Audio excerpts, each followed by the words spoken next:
la primera vez que surgieron estos principios fue a finales del milenio pasado, ¿no? En 1999. Entonces, en 1999, luego de que tuviésemos nosotros una serie de acontecimientos en el mercado bursátil de los Estados Unidos, muchos fraudes, muchos abusos de poder, entonces, digamos, los países de la OECD publicaron un documento. Hay que tener en cuenta que los países de la OECD son los países que tienen los mercados de valores o los mercados bursátiles un poco más desarrollados que el resto, ¿no? En nosotros, los países de Latinoamérica, por ejemplo, salvo México, Chile, ¿no? Y algo de Colombia y algo de Perú, el resto de países, pues considero que tiene mercados de valores todavía en etapa de progreso y con muchas oportunidades, ¿no? O sea, en un estado de madurez todavía un poco incipiente, ¿no? Bueno, entonces, estos principios del año 99 se lograron revisar en el año 2014-2015 se publican. Y en esta oportunidad, en el año 2015, se invita a los países del G20, ¿ok? Que no son miembros de la OECD, porque no todos son miembros de la OECD, ¿ok? Entonces, y además se invitaron a organizaciones líderes con ciertas influencias en las normativas y en el ordenamiento de mercados, como por ejemplo el Comité de Supervisión Bancaria y Basilea, ¿no? Se invitó, y bueno, y del Comité Basilea es que donde surgen todas las normativas que nosotros tenemos en nuestros mercados, ¿no? Luego el Consejo de Estabilidad Financiera y el Banco Mundial, ¿no? O sea, nada menos que estos señores, estas instituciones fueron invitadas y obviamente han sido también impulsoras del gobierno corporativo y de sus prácticas en las organizaciones, directa o indirectamente, ¿no? Bien, entonces recordemos que un empuje fuerte un empuje fuerte del Banco Mundial fue a través de la IFC, ¿no? International Finance Corporation, que es el brazo financiero para el sector privado del Banco Mundial. Entonces, que en algún momento, o sea, como requisito para entrar a proyectos, para financiar, pedía buenas prácticas de gobierno corporativo, ¿no? Entonces, ha habido también esfuerzos de estas organizaciones posteriores a, digamos, a la primera publicación y al momento en que participaron, ¿no? Bien, como les decía, está principalmente enfocada en bolsa, pero lo interesante es que sus principios son aplicables a cualquier otro tipo de negocio, ¿no? La industria aseguradora, la industria bancaria, cualquier industria, se pueden aplicar los principios, ¿no? O sea, entender la esencia y llevarlos a la necesidad y a las características de los sectores o de los países. Bien, estos principios evidentemente son no vinculantes, o sea, estos principios hacen propuestas, ¿no? Son una especie de recomendaciones, pero no te obligan y tampoco hay, digamos, una certificación para las entidades en el cumplimiento de estos principios, de tal manera que debemos entenderlos como recomendaciones.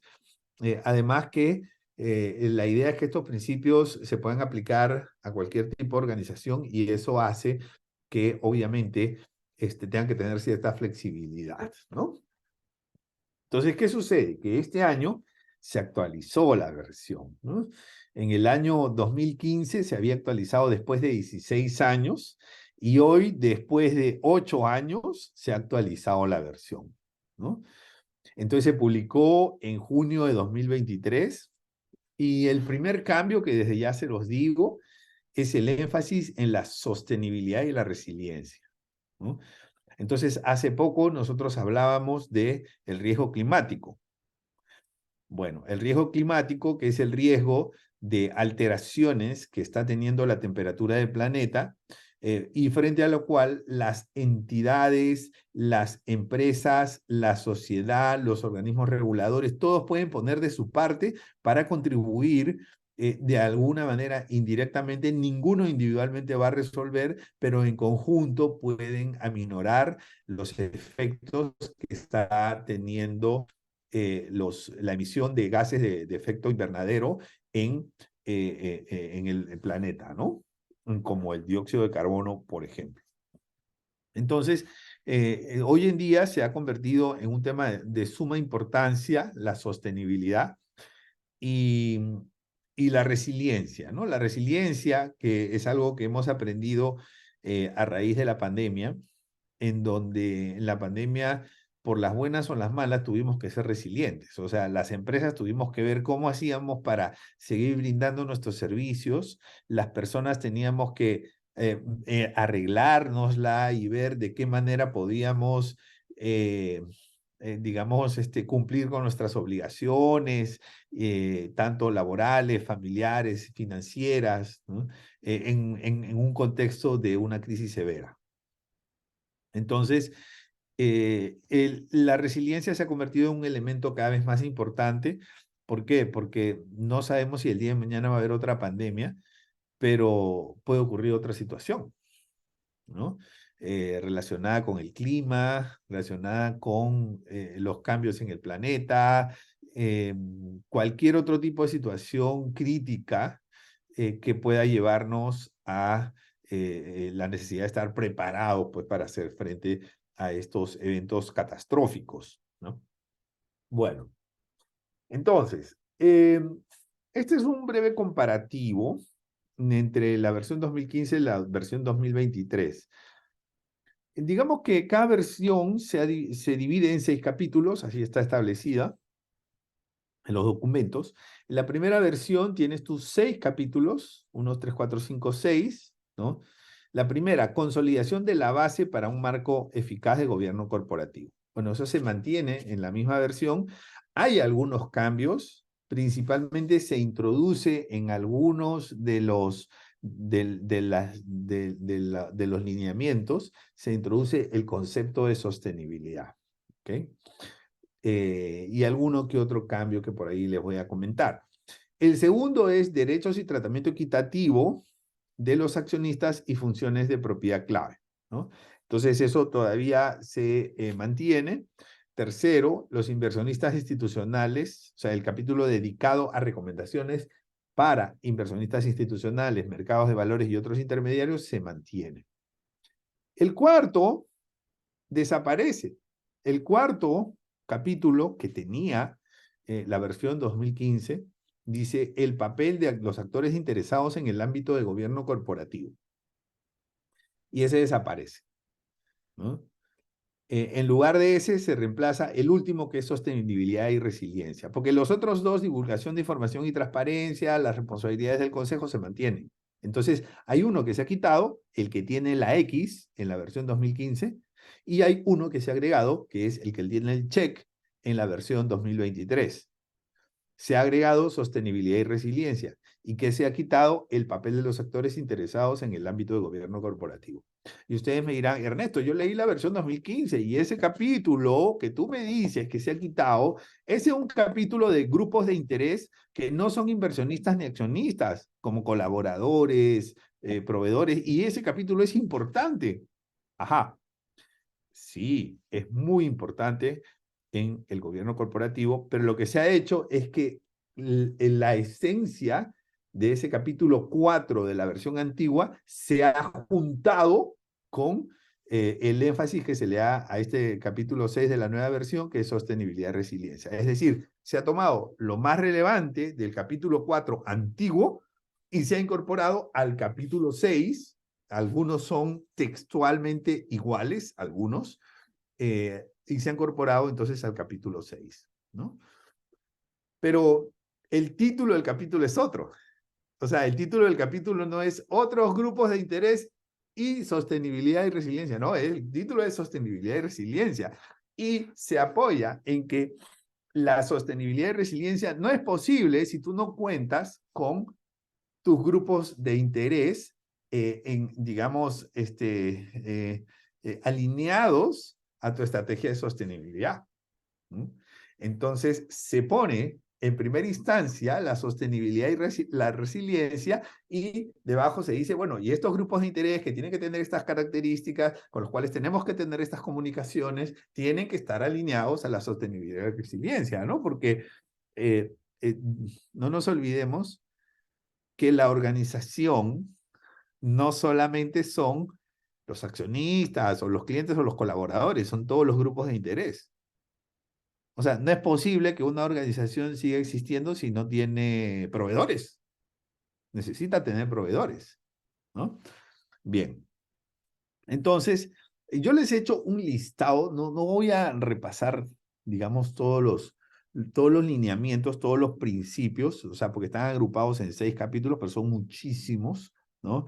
Y cada uno de esos principios tiene algunos subprincipios, y alguno de esos principios tiene varios numerales. Entonces, no vamos a entrar en todo ese detalle por razones de tiempo, pero lo que sí vamos a hacer es que voy a hacer algunos comentarios, ¿no? De algunas partes que me llaman la atención o que pueden ser importantes, ¿no? En el poco tiempo que tenemos. Entonces, tenemos 6 grupos de principios, le puedes llamar 6 grupos, 6 capítulos o lo que tú consideres, pero son 6 partes que están en el documento.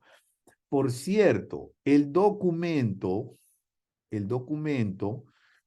se los voy a pasar, yo lo tengo por aquí, ¿ya?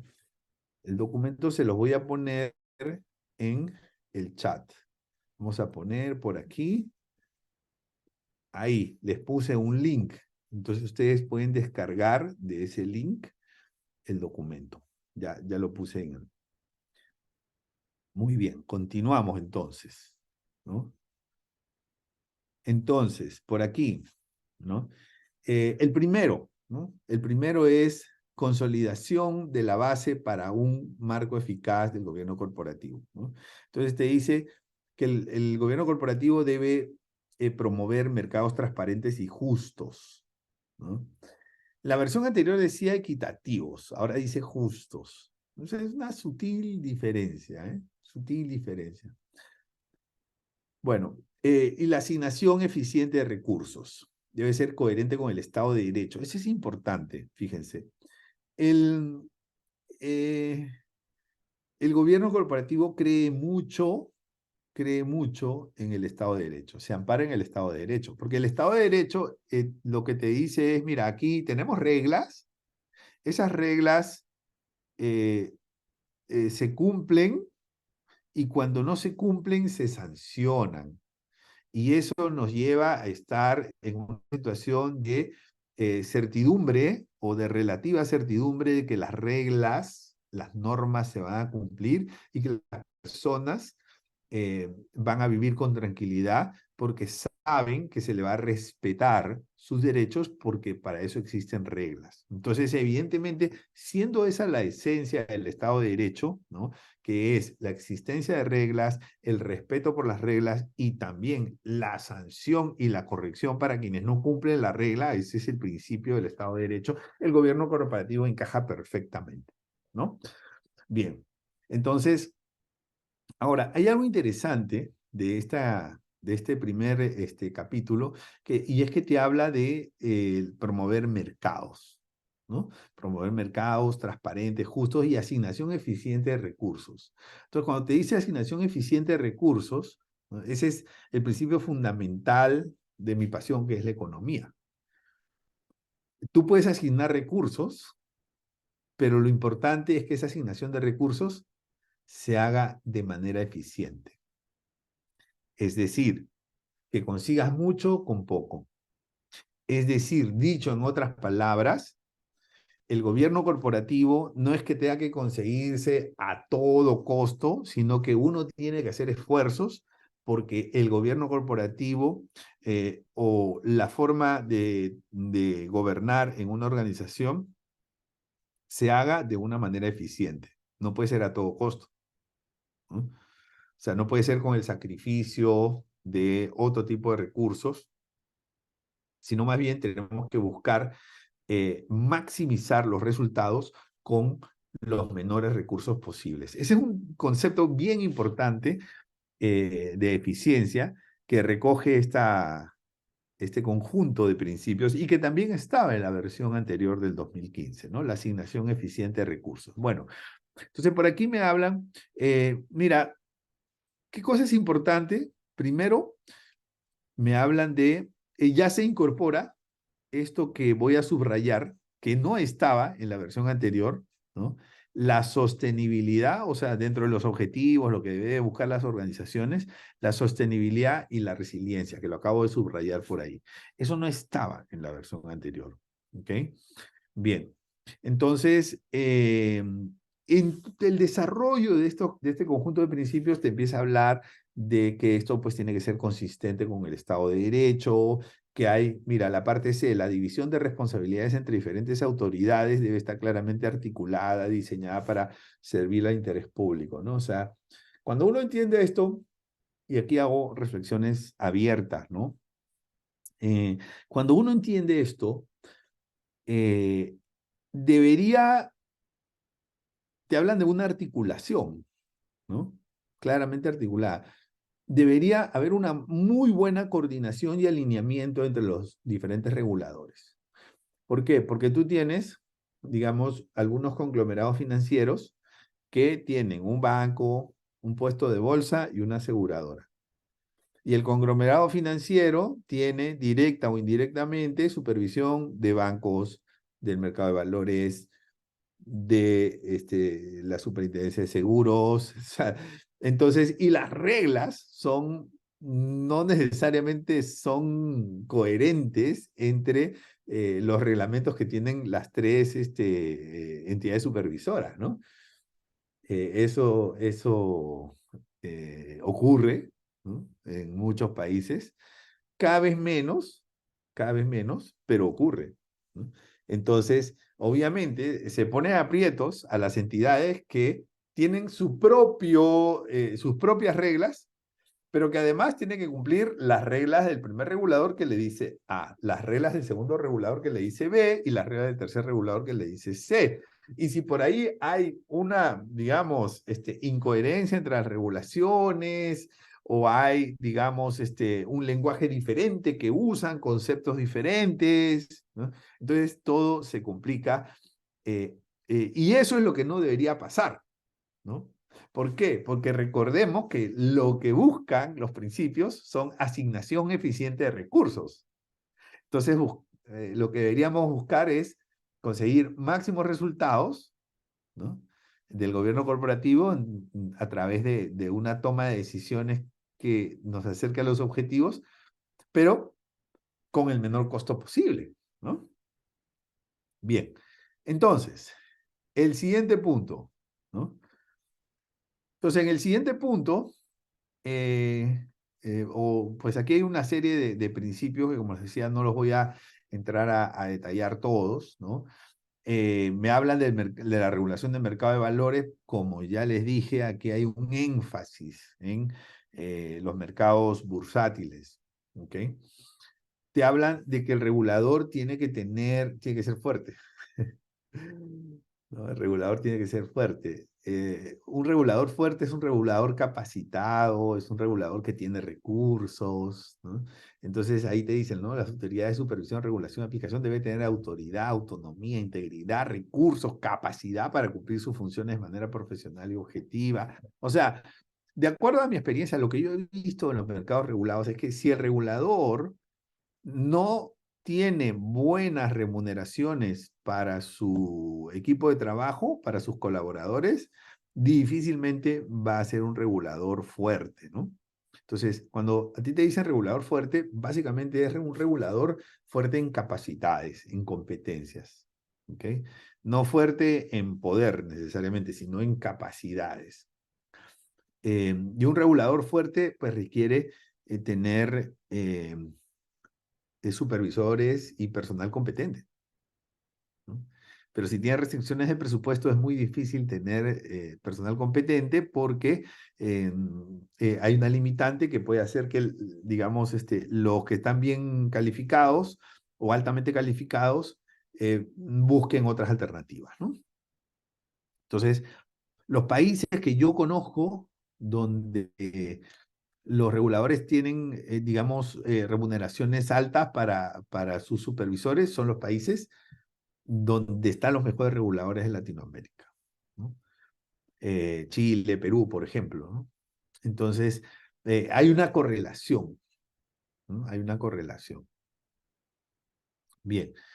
Eh, y un punto de esta nueva versión, que yo lo quiero rescatar, es el que está de color azul en la pantalla, que dice, las tecnologías digitales pueden mejorar la supervisión, ese es totalmente nuevo, y la implementación de los requisitos de gobierno corporativo, pero las autoridades supervisoras y reguladoras deben prestar la debida atención a la gestión de riesgos asociados, ¿no? Claro, en función a los riesgos, pero sí, las tecnologías digitales son una oportunidad. Hoy en día las tecnologías digitales son oportunidad para todo. ¿Que te presenta riesgos? Por supuesto que sí. Eso te lo dice también este lineamiento, ¿no? Este principio te dice, mira, usa tecnología digital, pero ten en cuenta los riesgos, ¿no? Entonces, y nada más cierto que eso, ¿no? O sea, hoy en día la tecnología digital nos está permitiendo tener un bancaforo latinoamericano. Hoy, ustedes están en diferentes países de Latinoamérica, en Costa Rica, en República Dominicana, en Panamá, donde sea. Yo estoy en España, hoy día, estoy abrigado. Pero podemos tener esta reunión gracias a la tecnología digital. Entonces, la tecnología digital es un elemento clave para las organizaciones. Y por supuesto que tiene que ser clave también para el gobierno corporativo. El gran problema que tenía el gobierno corporativo de juntar a todos los miembros del consejo o de miembros de la junta directiva, hoy en día es menos problema, porque virtualmente se pueden juntar, ¿no? O sea, ya no necesito que... antiguamente, yo me acuerdo, ¿no? Que vamos a tener reunión de consejo de administración o junta directiva. Y siempre había uno que decía, ¿no? Como a mí me llamaban para capacitaciones, entonces me decían, ya, vamos a hacer la capacitación. Entonces, la junta es de 3 a 7 y entonces que vaya el capacitador de 2 a 3 para que haga la... Entonces, ¿qué pasaba? Fulano de tal se va de viaje, no puede ser ese día. Entonces, eh, hoy en día eso ya no es problema. Ah, fulano tal se va de viaje. Ah, bueno, por Zoom entra al consejo de administración, ¿no? Entonces las tecnologías digitales son un elemento que permite fortalecer las prácticas de gobierno corporativo, pero hay que tener en cuenta los riesgos, ¿no? O sea, ¿por qué? Porque, o sea, riesgo número uno, eh, la protección de la información, ¿no? O sea, digamos, la pérdida de información o la divulgación de información no autorizada. Es decir, yo estoy en estos momentos, aquí no hay nadie, pero si yo estuviera en un consejo con ustedes, todos nosotros somos un consejo, imagínense que al lado está mi familia, ¿no? Mi pareja, mis hijos, todos, están todos ahí y están escuchando la conversación en donde nosotros estamos discutiendo una cosa, otra cosa que son confidenciales, ¿no? Ahora, si yo no quiero que se escuche para afuera, me pongo unos audífonos, pero van a escuchar lo que yo digo, ¿no? Entonces, hay riesgos de seguridad de vinculados a la seguridad de la información, a la protección de datos personales, a la filtración de personas no deseadas, una serie de elementos que tienen que considerar. O sea, este es un tema nuevo. En esta versión se le pone el tema de las tecnologías digitales, ¿no? Lo demás, la cooperación transfronteriza, eh, que debe haber marcos regulatorios claros, ¿no? Para garantizar supervisión efectiva, también, ¿no? Eso ya de alguna manera estaba, ¿no? Entonces, el capítulo 2 te habla de los derechos y tratamiento equitativo de los accionistas y funciones de propiedad clave. Entonces, en el fondo te dicen que aquí se tiene que proteger a los accionistas, ¿no? O sea, proteger a los accionistas en el sentido que sobre todo los minoritarios, ¿no? Porque antiguamente había muchos casos de fraude en donde los mayoritarios tomaban el control, se ponían como miembros del consejo y como miembros de consejo se ponían una remuneración, como tenían mayoría, porque tenían el control, se ponían una remuneración millonaria. Y entonces, digamos que se consideraba injusto. ¿Por qué? Porque ellos tenían una remuneración millonaria que, ¿qué cosa hacía? Dos efectos: que los accionistas mayoritarios reciban más dinero y que los accionistas minoritarios, al disminuir la utilidad, reciban menos dinero. Entonces, eso rompía la equidad, ¿no? Terminaba desbalanceando, digamos, los usufructos, dándole el mayor peso de ese usufructo ¿a quiénes? A los accionistas mayoritarios. Entonces, cuando se empiezan a estudiar casos de esos tipos, ¿no? O sea, de, pues, miembros de consejo que ganaban millones y uno ganaba millones, otro también ganaba millones, o sea, todos eran millonarios solamente con ser miembros de consejo. ¿A costa de qué? Del accionista minoritario, porque eso lo terminaba pagando el accionista minoritario. Entonces ahí surgen una serie de consideraciones de protección al accionista minoritario, considerando además otro tipo de situaciones que se estaban dando o que se daban eh, en las organizaciones y que terminaba afectando de manera injusta a los accionistas minoritarios, ¿no? Y también en la versión anterior, y ahora se mantiene, te dice, mira, si ocurre de que hay un abuso de poder hacia los accionistas minoritarios, entonces hay que compensarle el daño. Hay que compensarle daño, ¿no? O sea, eso estaba establecido. Y tiene que ser rápido, ¿no? Dice sin demoras excesivas, o sea, tiene que ser prácticamente de inmediato, o sea, no podemos estar esperando 10 años, 5 años, 3 años para que se resuelva, digamos, a favor de la persona que fue, digamos, abusada de sus derechos, ¿no? Uno de los puntos, o sea, comienza pues con los derechos básicos de los accionistas, ¿no? Pero hay un punto que es nuevo aquí, que no estaba en la versión anterior y tiene que ver con elegir, o sea, todos los accionistas tienen el derecho de elegir, nombrar o aprobar al auditor externo. ¿Por qué? Porque el auditor externo, recuerda que no puede reportar a la junta directiva. El auditor externo, porque tiene que auditar a la junta directiva. Entonces no puede ser juez y parte, ¿no? Tendría un conflicto de interés. El auditor externo tiene que reportar a la junta de accionistas, ¿no? Entonces, ¿para qué? Para mantenerse independiente, porque si es contratado por el consejo de administración, entonces, obviamente, esa relación, digamos, es casi una relación de subordinación, ¿no? O con alta influencia por parte del consejo en el auditor externo, y eso, pues, le puede restar independencia al auditor externo, ¿ok? Bien.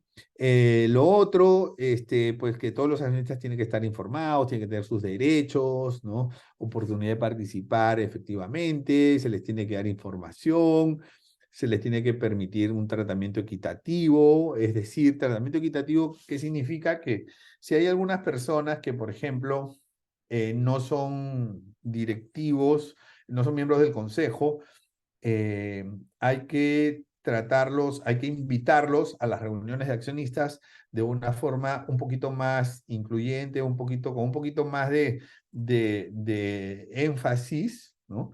¿Por qué?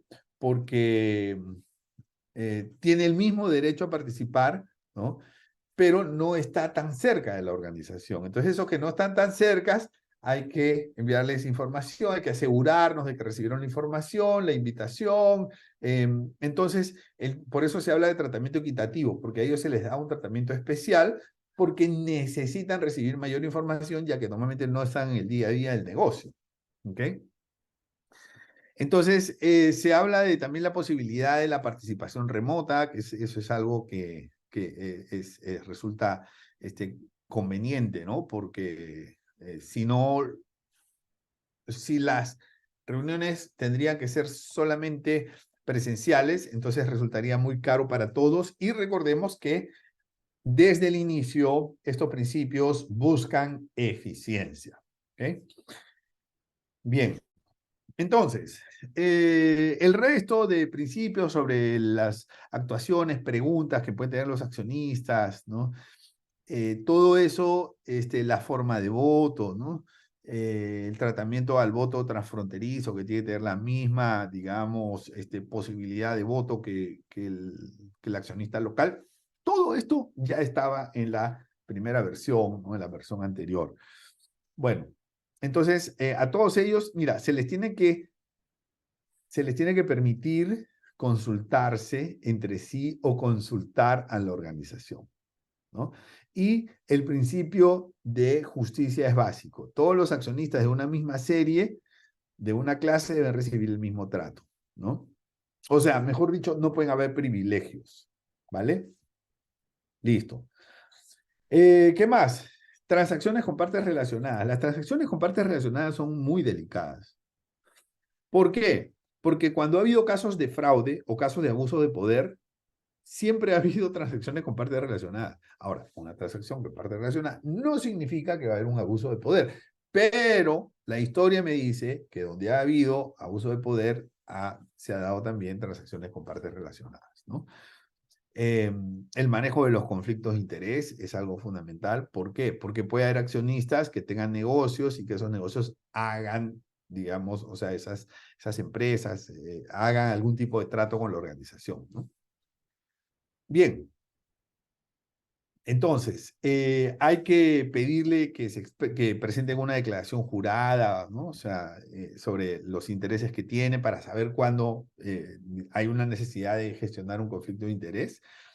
Y los accionistas minoritarios tienen que tener protecciones. Muy importante que tengan protecciones contra el abuso de los accionistas mayoritarios, porque los accionistas mayoritarios toman las decisiones, no es que se presentan en el Consejo de Administración y toman sus decisiones a través de los miembros del Consejo. Entonces, es muy importante que estos accionistas minoritarios estén protegidos frente al abuso de los accionistas mayoritarios. Bien, ¿qué más? Bueno, que los mercados funcionen de manera eficiente, transparente, entre otras. ¿Ok? No se deben utilizar dispositivos anti-adquisición para proceder a la gerencia, para proteger a la gerencia y a la junta directiva de responsabilidad, ¿no? Bueno, entonces, y así llegamos a al tercer, digamos, grupo, al tercer capítulo, inversionistas institucionales, mercado de valores y otros intermediarios.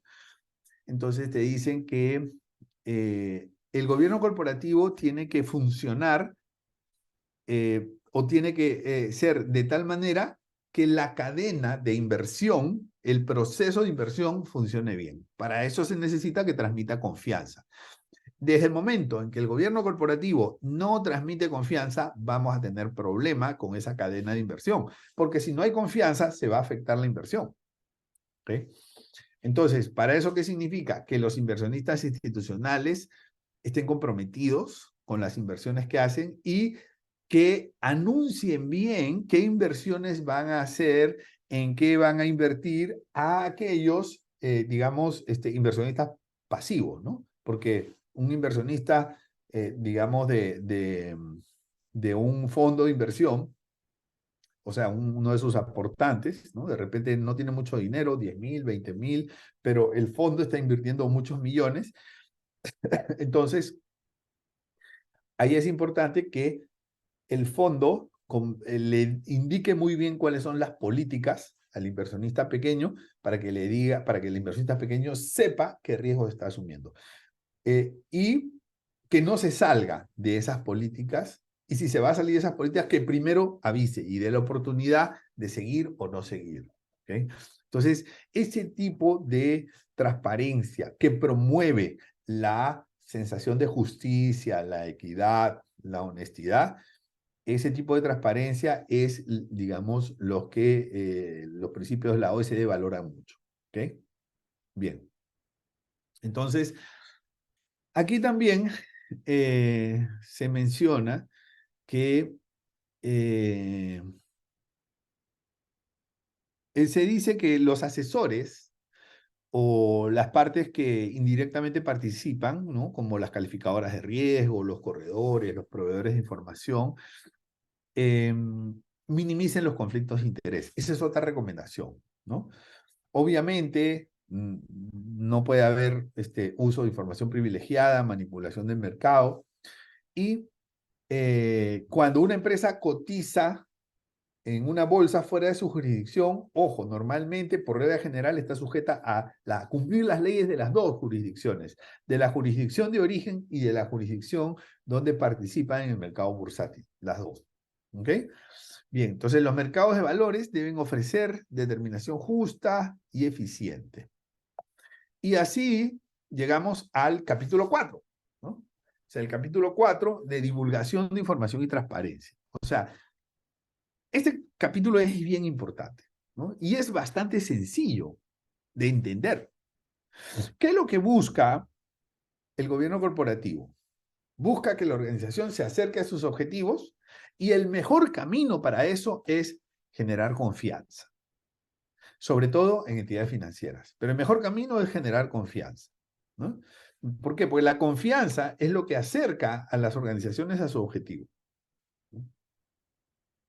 Entonces, ¿qué es lo que tenemos por aquí? A ver, te dicen, tiene que haber una divulgación oportuna y precisa. La oportunidad es importante, ¿no? Porque es el momento que se transmite la información no es cualquier momento, es un momento adecuado, hay un momento apropiado.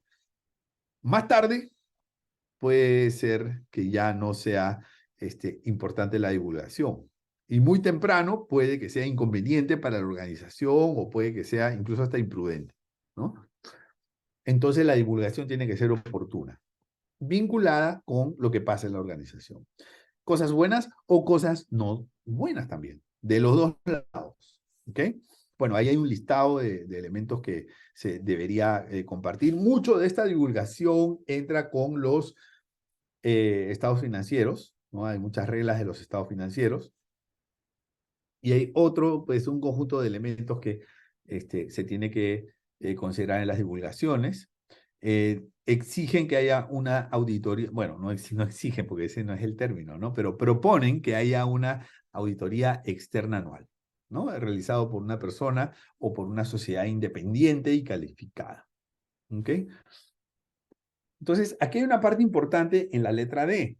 O sea, en la letra D me dicen los auditores externos deben rendir cuentas ante los accionistas y deben de tener, tener el deber para con la empresa de ejercer el debido cuidado profesional en la realización de la auditoría en aras del interés público, ¿no? Entonces, los auditores externos, señores, no pueden responder al consejo, no pueden responder al auditor interno, que muchas veces yo he visto. O sea, a ver, ¿quién contrata al auditor externo? El auditor interno. No, porque el auditor interno responde ¿a quién? Al consejo de administración, a la junta directiva.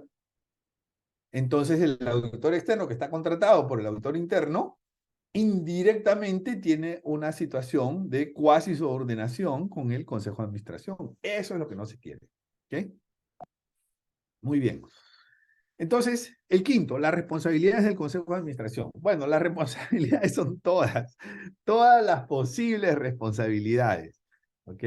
Y aquí pues dan recomendaciones que los miembros de la Junta Directiva deben actuar con información, con buena fe, deben estar protegidos contra litigios, eh, porque eso les da más tranquilidad para la toma de decisiones, ¿no? ¿Ok? Tiene que tener un alto estándar ético también. Bien. Y debe haber funciones clave, ¿no? O sea, la estrategia, las políticas y procedimientos, las prácticas del gobierno corporativo, los ejecutivos clave, una serie de elementos por aquí que forman parte de las responsabilidades del Consejo de Administración. Garantizar que la contabilidad refleje eh, lo que realmente es, ¿no? Porque si la contabilidad, o sea, si la entidad está con una situación X y la contabilidad dice una situación Z, entonces la contabilidad no está reflejando. Y es importante que sí sea. Bien. También te recomiendan que las juntas tengan un número suficiente de miembros independientes, ¿no? Te recomiendan. ¿no? A veces no es tan fácil. Bueno, también te hablan de la posibilidad de tener comités especializados, como lo conversábamos, digamos, en la reunión pasada, que estos miembros de comité, o perdón, los miembros de junta, tienen que comprometerse con sus responsabilidades, ¿ok? Hay que realizar evaluaciones periódicas a los miembros de la junta, ¿ok? Y cuando haya representación de empleados en el Consejo de Administración, la Junta Directiva, esos empleados tienen que pasar por un proceso de inducción y un proceso de capacitación para así buscar maximizar resultados en esas reuniones. Bueno, y así llegamos al último de los principios, que es el de sostenibilidad y resiliencia. ¿Ok? Entonces, en la sostenibilidad y resiliencia, que este es nuevo, pero se ha tomado algunas recomendaciones, algunas pautas, lineamientos que estaban en el capítulo 4 de la versión antigua y se han puesto en esta versión. ¿Ok? Entonces te dice, el marco de gobierno corporativo debe brindar incentivos para que las empresas y sus inversionistas tomen decisiones y gestionen riesgos de tal manera que contribuya a la sostenibilidad y resiliencia de la corporación, ¿no? Entonces, cuando habla de sostenibilidad, es no solamente la sostenibilidad de la organización, sino la sostenibilidad del entorno también. ¿Ok? Bien. Entonces, esto tiene que ser consistente, comparable y confiable, y se tiene que incluir información para los inversionistas a fin de que los inversionistas tomen en cuenta, porque cada día, señores, cada día los inversionistas están tomando más en cuenta eh, digamos, los esfuerzos por una mejor sostenibilidad. O sea, cada día se está valorando más a las empresas sostenibles, ¿no? Esa es una realidad y el mismo documento te dice, mira, nosotros no pretendemos, vamos a ver en una parte, déjame ver si por aquí mismo lo busco, ¿no? Eh, por aquí te lo digo.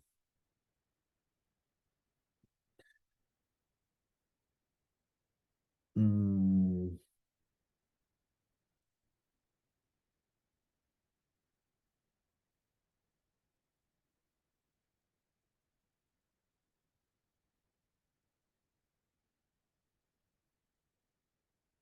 bueno, hay alguna parte en donde te dicen que este, no se pretende que los miembros del consejo sean responsables por los daños al medio ambiente, ¿no? Que son elementos, digamos, del entorno, pero sí son responsables de buscar una estrategia de sostenibilidad, ¿no?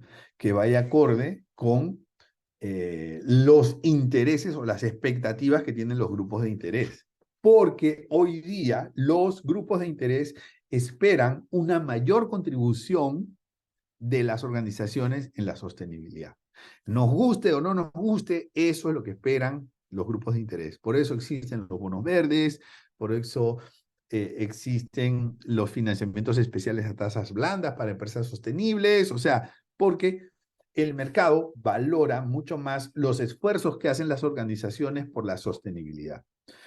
Por lo tanto, por lo tanto, será responsabilidad del Consejo de Administración propiciar que las organizaciones busquen mejores prácticas de sostenibilidad y también te dicen que esto tiene que buscar revelarse y compartirse, ¿ok? El decir qué cosas hacemos o cómo lo hacemos ayuda mucho a transmitir confianza, ayuda mucho a contagiar, digamos, los esfuerzos por la sostenibilidad y además es un incentivo para las organizaciones porque hay una valoración detrás de eso de los grupos de interés, ¿no? Todo lo que sea material tiene que comunicarse tanto interna y de preferencia externamente también. ¿Ok? Muy bien. Entonces, bueno, De esta manera yo he tratado de resumirles. Aquí había un artículo que me llamaba la atención, que decía, los consejos deben garantizar que las actividades de lobby de las empresas sean coherentes con sus objetivos y metas relacionados con la sostenibilidad. A ver, la palabra lobby en Latinoamérica no está muy bien entendida, porque la palabra lobby, bueno, el que hace lobby es el que trata de influir en una opinión o en una toma de decisión. Ese es el que hace lobby. Pero en Latinoamérica, el que hace el lobby lo vemos como el que viene a corromper al sistema y el que viene a ofrecer sobornos. Ese está haciendo lobby, ¿no? Y está poniendo dinero debajo de la mesa, o sea, y le llaman los lobistas. Pero realmente el concepto de lobista no es ese. El concepto de lobista es el que busca difundir un argumento y persuadir, ¿no? Persuadir sobre todo a grupos de interés importantes, ¿no? O sea, miembros de la asamblea, diputados, ministros, gremios empresariales o quien sea, sindicatos o quien sea. Esa es la labor de los lobistas, ¿no? Los que hacen lobby. Entonces lo que te dicen es, las actividades de lobby de las empresas tienen que ser coherentes con sus objetivos y metas vinculados a la sostenibilidad. ¿Ok? Muy bien. Y muchos de esos artículos que están aquí, donde no encuentras la palabra sostenibilidad, es porque vienen del capítulo 4 de la versión antigua. Y de esa manera se han completado todos estos que tenemos por aquí. ¿Ok? Muy bien. Bueno, entonces, pues de mi parte, muchísimas gracias. Hemos tratado de hacer un resumen de esta nueva versión de los principios de la OECD. Gracias.